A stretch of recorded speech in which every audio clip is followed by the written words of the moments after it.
Good morning. It's Michelle Thompson with Michelle Dion Thompson Coaching and Consulting. And I'm working with a number of clients who are going up for tenure.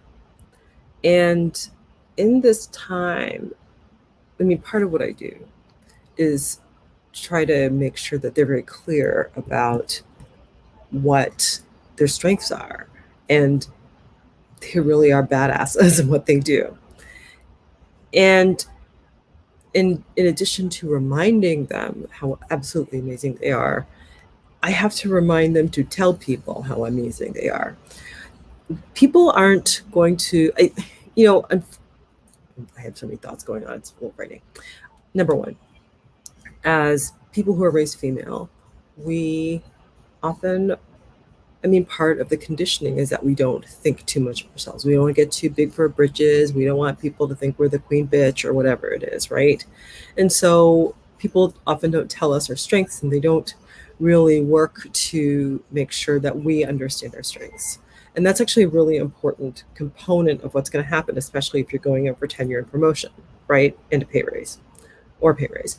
And this applies to the legal context too, right? If you are practicing law, you have to let people, you have to be really secure and clear about how good you are at that. So number one, this video is in part to take a moment to notice where your strengths are. And I know you want to go to your weaknesses, but really sit with your strengths, because that's what you really need to shout out about yourself. And no one's going to do it for you. You're going to have to get really clear about that.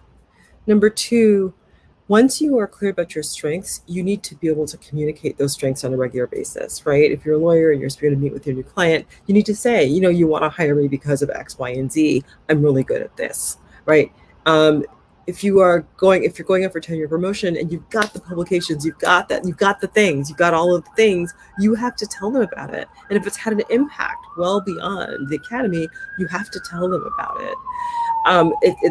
People aren't going to guess it or intuit it. And if you don't communicate it, if you don't communicate it clearly and confidently, right, you can actually be your own worst enemy when going up for tenure. So today's Friday. Often on my Twitter feed, I encourage people to celebrate what's gone well this week.